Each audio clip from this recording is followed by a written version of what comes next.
welcome to this week's to this week's edition of the Business Lawyer Said. This is episode 17, and in this week's episode, I'm going to be answering a question as it relates to chargebacks. That's right. If you are accepting online payments and you have a Stripe, you have PayPal, you doing something where you're taking money for someone, you are definitely want to tune in to this week's edition of the Business Lawyer Said, because I'm going to be answering a question I received from one of you as it relates to chargebacks. So if this is your first time tuning in to this series that I have, welcome. Thank you for watching.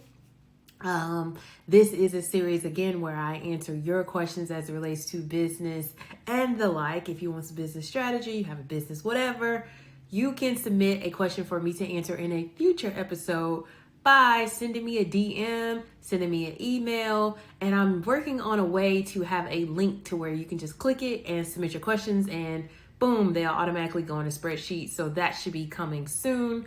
So there's that. So if you're just joining, my name's Niquosha. I am the founder and managing attorney for Anderson Law Firm PLLC, and we specialize in business and intellectual property. We are all about helping you protect your income producing assets. So with that being said, let's get into it. I have my handy dandy digital notebook. It's back. The last episode, I didn't have it, so there's that. I was a little flustered.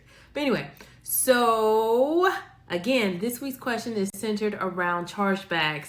And the question was a little detailed, so I'm trying my best to condense it to something that's like a one-liner to fit the format.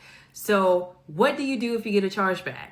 Well, there are 3 questions that you need to ask yourself as it relates to chargebacks. Number 1, do I actually have a policy that supports me in the event that someone has went to their bank and told a lie on me, saying that I either didn't give them the service, I didn't give them the product, I didn't do something that I was supposed to do?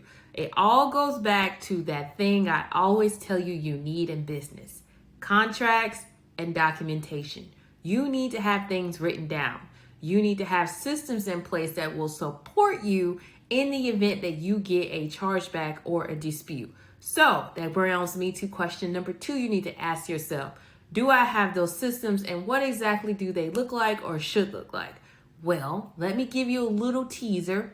Some of the systems you need to ensure that you are on the right track is documentation and actually getting the authorization from the consumer to charge the card. That kind of looks like you having a separate credit authorization agreement where they fill out the information. It looks like you have a system in your business to where you're not actually collecting their information, but they're imputing it. They have some actionable steps that they need to take. So when you do get in a dispute, you can go back and document to the individual. I know that the rage these days is online courses and business coaching and the like. So if you have an online course or you are coaching, you need to make sure that your services agreement outlines what happens with the money once the person gives it to you. Is this a subscription? You need to have a separate subscription agreement to outline what happens if a person is not following along in the course, they're not doing the work, they're not putting forth the best effort. Are they entitled to a refund? All of these things need to be calculated, because so many people are out here making these $5,000, $6,000, $10,000 upward purchases, and you have no written agreement at all. And it's scary. And I know you think it's not going to happen to me, Niquosha. Ain't nobody going to do no chargebacks. Ha! Guess again. These people are out here lying. Okay. So question number 2 is, do I have the systems in place, and can I go about getting that implemented ASAP? And then the last question, as you know, we try to do 3 questions to ask myself when you guys give me these, and that is for you. So question number 3 is, you need to ask yourself, did I go into business to make money, or did I go into business to, just give some stuff away? Because when I say that is, are you actually giving them people what you said you was going to give them people? And this is one of those things where you got to look yourself in the mirror and say, is my stuff actually delivering on the promises that I gave these people? Because why are they doing chargebacks? Is it because we don't have a good communications policy? Ooh, going back to the systems. Is it because I overpromised and underdelivered? Ooh, going back to systems. I think you're catching the theme here. You need to have the systems in place. I know being in business is hard. I know being in business is overwhelming. I know sometimes you don't even know where to start, where to go, who left, where, how, whatever. But one of the key things you have to do if you're going to enter this space, you got to be knowledgeable and you got to be open to receive the feedback. So with that being said, if you do have a chargeback, let's sum this up. Have documentation in place. You can demonstrate how the person used your product to your merchant provider, because more likely than not, your merchant provider, Stripe, PayPal, your bank, Clover, whoever you're using, they're going to reach out to you to try to get documentation, because they don't want to, it's going to cost them some money to, give them back that money. And in turn, they're going to, charge you. So those people have risk management teams, and those risk management teams will reach out to you to try to get documentation. But you need to have it, because if you don't have it, you're going to lose, boo. And we not in the business of losing money. All right. So there's one.